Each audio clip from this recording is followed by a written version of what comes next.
pretty angry and frustrated among the many protesters who've gathered here for this protest march, starting out from the Place de la République here in the east of the French capital. A lot of people are very frustrated, very concerned about the direction things are going at the moment. They say they are in it for the long haul, despite the difficulties that going on strike for 36 days presents. So, of course, many people not being paid while they're on strike action for long periods of time.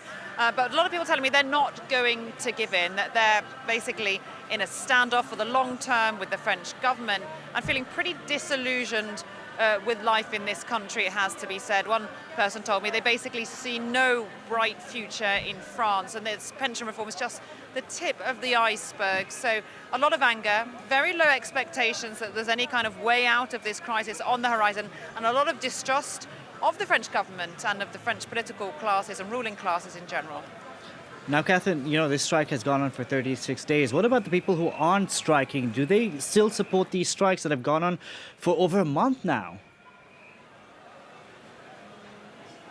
Well, there is a lot of frustration among some Parisians about the daily struggle to get in and out of work, because these strikes in Paris now, the longest in recent French history, are making it extremely difficult to get around Paris. As you'll know, if anyone who's been here, lots of metro services shut down, regional trains, buses, Eurostar services, things like that. And also today, on this day of strike action, lots of schools, creches, even some hospital workers have walked out. So people are getting frustrated with that, some in the Paris region. But when you look overall, what's really interesting is an opinion poll out just this morning showed that overall 61% of the French public still support the strike movement.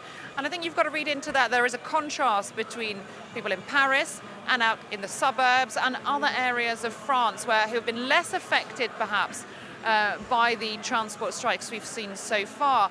Also, there's a lot of fear over what President Macron and the French government are planning to do to French pensions. People value their social security system very highly in France, and they're worried this is the thin end of the wedge and they're going to end up working longer, well, to get a retirement, to get pensions which are just simply less.